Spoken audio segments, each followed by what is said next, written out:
Hello दोस्तों, आज हम आए हैं एक नई वीडियो के साथ जिसमें देवड़ा जी आपको बताएंगे गोट फार्म कैसा होना चाहिए, साथ ही बकरियों के बारे में।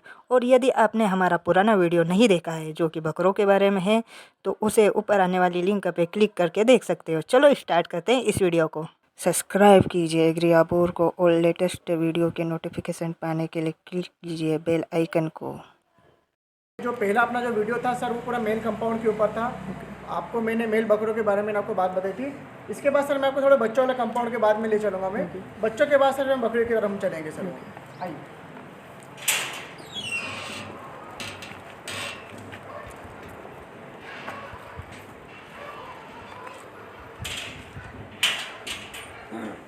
सर देखिए, ये है सर मेरा पूरा बच्चा वाला मेरा कंपाउंड है। मैं आपको पहले इनकी रहने की जगह मैं आपको दिखा देता हूँ।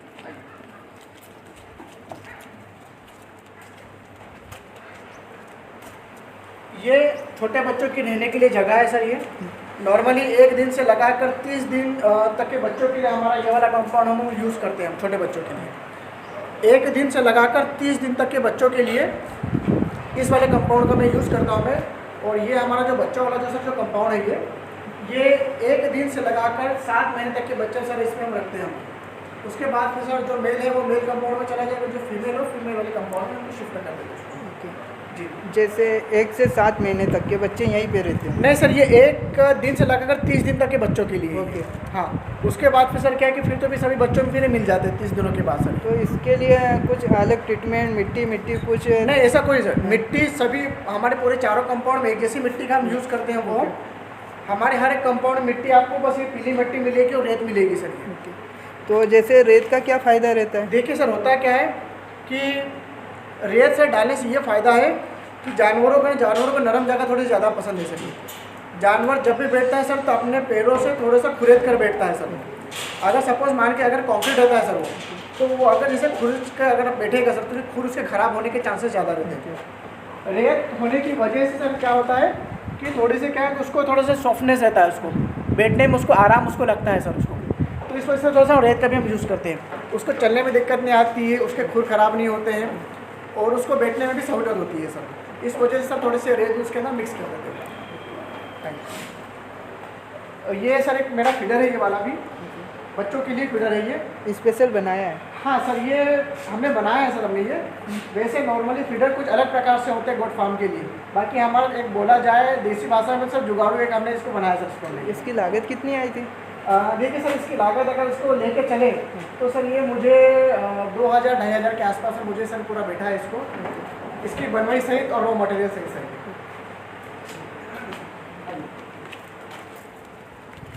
उसी में सर एक और ये छोटा एक और फीडर है बच्चों के लिए। ये इसकी मैंने जो हाइट ली है सर वो 12 इंच के आसपास में ज़मीन से इसकी हाइट है और इसकी गहराई है वो मैंने 5 फीट के आसपास ली है, जिसमें चारा जो डला है सर। ये चारे में सर मैं नॉर्मली ये मान के चलिए कि मैं इसमें चने का, मसूर का, मूंगफली का पाला, तुअर का, मतलब गेहूं के चारे को छोड़कर सभी प्रकार के चारे मैं अपने बकरी फार्म के अंदर में इस्तेमाल करता हूं मैं। बट नॉर्मली मसूर का चारा और चने का चारा कंपलसरी आप इसको पूरे 12 महीने भी आप इसको चला सकते हैं। जैसे आप सोर्स है, कौन सा सोर्स है मसूर के चारा और ये मंगवाने का कुछ? देखिए सर, मसूर का चारा वैसे निमाड़ में तो होता नहीं है सर। ये ज़्यादातर से मालवा सेक्टर में होता है, देवास और शाजापुर के क्षेत्र में सर ज़्यादा मसूर पकाया जाता है ये। तो सर अगर मसूर का चारा अगर किसी को चाहिए तो सर आपको वहाँ से आपको मिल सकता है वो। आपके पास कॉन्टैक्ट नंबर है उनके? कॉन्टैक्ट नंबर सर मिल सकते हैं सर आपको। ओके। हाँ, वो डिस्क्रिप्शन में सर नंबर उनके दे दिए जाएंगे। ओके जी। जैसे ये बच्चे जो? हाँ सर, देखिए ये जो मैंने आपको जो पहले वीडियो में जो मैंने आपको एक नागौरी नस्ल का एक बकरा मैंने आपको बताया था, ये उसी का सर ये बच्चा है सर। ये नागौरी? हाँ, ये नागौरी का बच्चा है सर। देखिए ये उसी के सर ब्रीड का मैंने तैयार किया हमने ये वाला। तो ये आपके यहीं फार्म का है? फार्म का ही सर। देखिए मेरे सारे जानवर जो हैं बच्चे हैं, उसमें जो बड़े बकरे हैं सर वो मेरे फार्म के ही मेरे बच्चे हैं। वो मैं अपने फार्म के बच्चों को ही मैं रेडी करके मैं सेल करता हूँ सर। ओके। देखिए मेरा मेन जो पर्पस है सर वो फार्मिंग का है। ओके। अपने घर की बकरियों को मैं रेडी करके फिर उससे मैं बच्चे में लेता हूँ और उन्हीं बच्चों को मैं तैयार करके मैं सेल करता हूँ। आइए देखिए सर, वो आप वो बच्चा देखेंगे आप, सिरोही नस्ल का बकरा है वो। ओके। ये सर अभी 5 महीने का भी हुआ है ये वाला? हाँ, ये जो है सर, ये आप जो देखेंगे सर, ये 5 महीने का बच्चा है। वजन इसका सर 30 किलो के आसपास इसका पहुंच गया सर इसका। ये ये सिरोही नस्ल है। हाँ, सिरोही नस्ल में सर। जैसे ये सिंपल बकरी हो जो देसी बकरी आती है, हाँ सर, उनकी मुकाबले ये बहुत ग्रोथ जल्दी करती है। हाँ सर, यही फ़ायदा है सर। देखिए सिरोही में ये सिरोही का जब बच्चा सर जो पैदा होता है तो उसका जो सर जो नॉर्मली बॉडी वेट होता है वो 3 किलो से लगाकर 5 किलो के आसपास तक उसको वो मिलता है सर वो जी। और ये जैसे ये कौन सी नस्ल का बच्चा है? देखिए सर, ये बच्चा क्रॉस ब्रीड मैंने तैयार किया है इसको। इसको सिरोही और सोचत का सर मिक्स करके मैंने इस बच्चे को बनाया सर ये। ओके, ये हाँ। देखा अलग ही रहा है। हाँ, वो थोड़ा सा अलग दिख रहा है आपको वो ये आज सर ये 3 दिन का ही बच्चा हुआ है आज ये जी जी। और जी आइए सर, ये बच्चों के सेक्शन के पास चलते हैं सर, हम बकरी वाले सेक्शन में चलते हैं।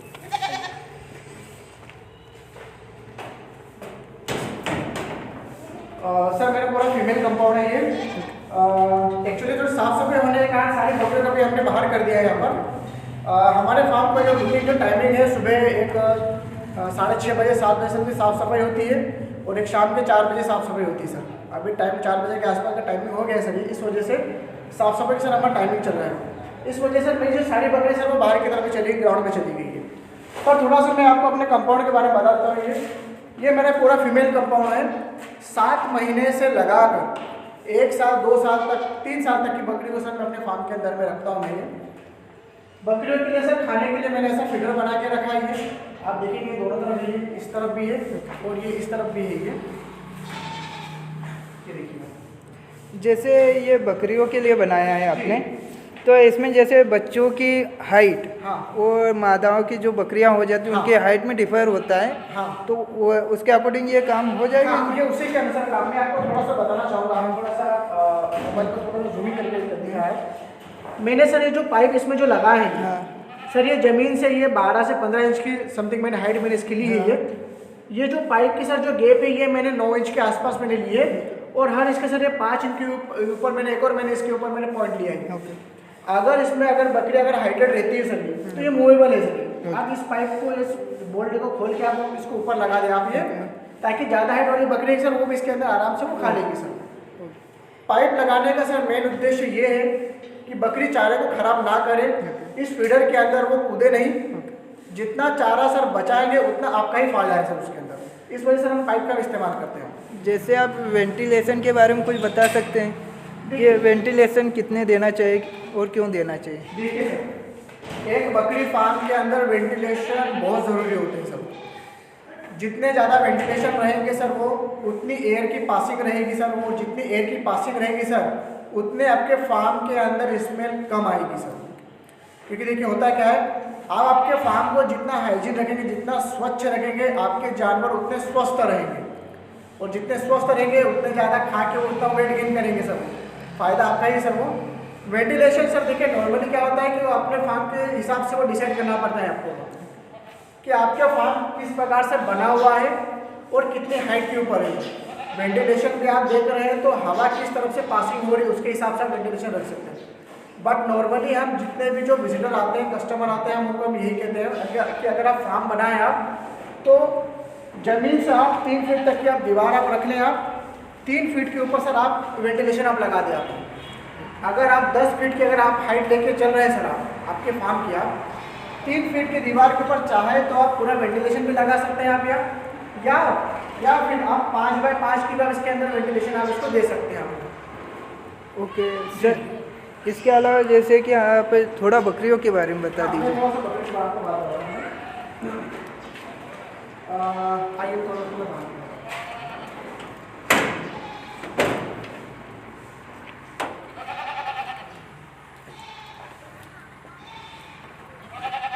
देखिए सर, ये मेरा फीमेल जो कंपाउंड है उसके बाहर का थोड़ा सा व्यू है। ये बकरियों के घूमने के लिए सर जगह है। ये हर एक बकरी फार्म के अंदर अगर आप स्टॉल फीड बकरी को अगर आप पालन कर रहे हैं, आप स्टॉल फीड तैयार कर रहे हैं जानवरों को, तो जितनी जगह आप रहने के लिए दे रहे हैं उससे डबल स्पेस आप उनको घूमने के लिए जगह दें। आपको ये बकरियों के घूमने की ही जगह है सर। जैसे मैं देख रहा हूँ ये लकड़ी के डंटल रखे हुए हैं बीच बीच में, ये तने, तो ये किस काम में आते हैं? देखिए सर, ये जो तने हैं ये मेल कंपाउंड में भी थे, बच्चों वाले कंपाउंड में भी थे और बकरे वाले कंपाउंड में भी है सर। इनका लगाने का फ़ायदा क्या है सर, ये कि थोड़ी सी जानवरों की एक्टिविटी हो जाती है। बकरियों को नॉर्मली सर ऊंची जगह ज़्यादा पसंद आती है ये 2 पैरों पर खड़ा होना ज़्यादा पसंद करती है। जैसे देखिए ये जो बकरी जो खड़ी है ये स्टेयर के ऊपर खड़ी है सर, देखिए इनको ऊंचाई वाली जगह ज़्यादा पसंद आती है सर इनको। तो इस वजह से क्या कि मैंने थोड़े से ये जो डंडल आप जो देख रहे हैं ये मैंने लगा के रखे हैं। जैसे अब ये नस्ल जो आप देख रहे हैं ये सोजत है क्या? हाँ सर, ये सोजत नस्ल है। सोजत के मेरे पास में एक लिमिटेड पीस में रखता हूँ सर मैं। बाकी नॉर्मली सर मैं सिरोही नस्ल की बकरी चाहिए मैं अपना काम करता हूँ। सोजत नस्ल के जानवरों के जो बच्चे सर जो मिलते हैं उनमें बच्चों को रेडी करके मैं सेल करता हूँ मैं वो जी। और सिरोही के सर मैं मोस्टली मैं बकरियों को मैं सेल करता हूँ। ये देखिए सर, ये सिरोही नस्ल की बकरी है सर। ये सर सेकंड टाइमिंग वाली बकरी है सर ये। नॉर्मली सर इसका जो बॉडी वेट है वो 38 किलो 40 किलो के अराउंड में चलता है सर। जी सर, हमारे फार्म पर नॉर्मली 60 किलो तक की बकरियाँ भी हम इसको रेडी करते हैं।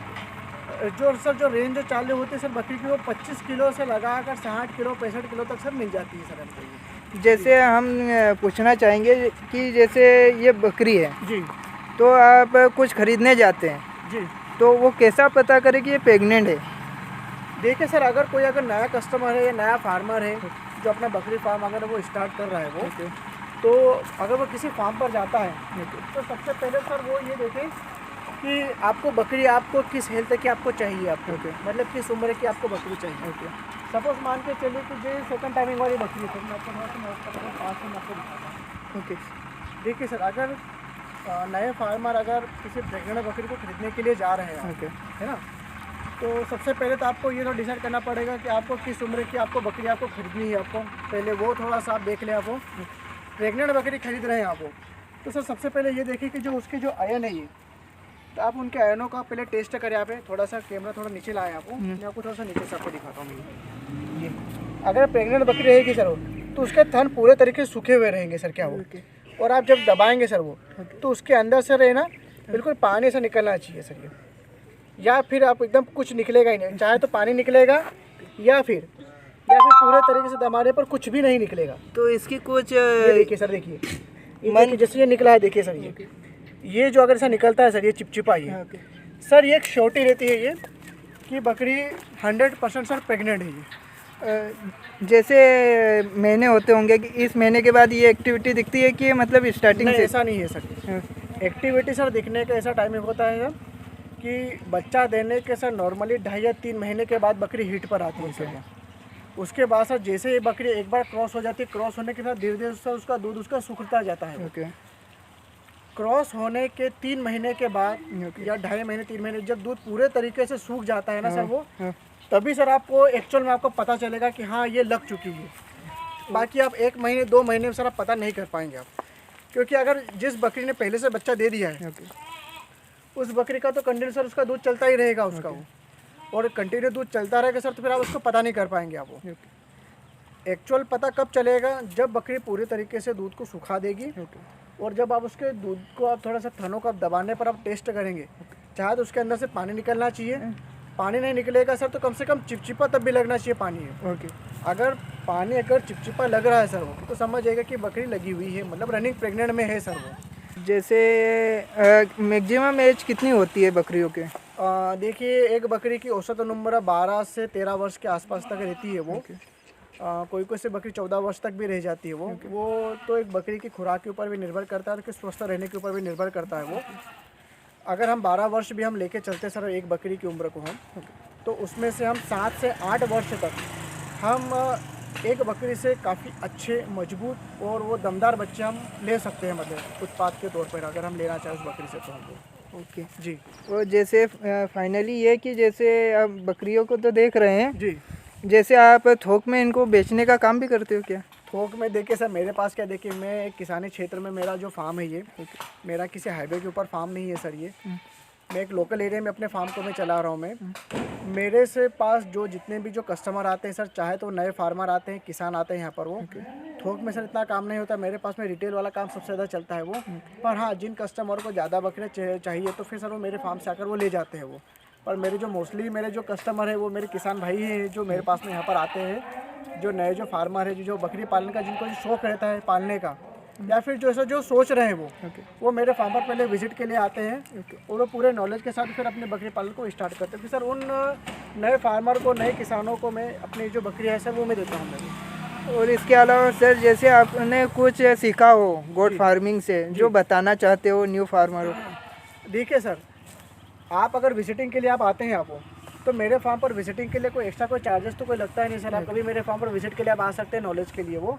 हाँ, अगर किसी नए फार्मर को या फिर किसी नए बकरी पालन जो शुरुआत करना चाहते हैं, अगर उनको ट्रेनिंग की अगर ज़रूरत रहती है सर वो ट्रेनिंग के लिए भी सर मेरे फार्म पर वो आ सकते हैं। वो ट्रेनिंग का शुल्क लगता है सर। वो हमारे फार्म पर 1 और 2 रोज़ की ट्रेनिंग का भी सर अरेंजमेंट होता है सर हमारे फार्म पर। जी ओके। और जैसे आपने इसके पहले भी गोट फार्म किया था तो उसमें आप फेल हुए थे, कुछ ऐसा सुना है? देखिए सर, मैं पिछले 6 वर्षों से मैं अपने बकरी पालन को मैं चला रहा हूँ। मैं मेरे बकरी पालन में सर शुरुआत में तो बहुत उतार चढ़ाव आए हैं, और चढ़ाव तो आया नहीं सर, उतार उतार ही आए हैं अगर देखा जाए तो।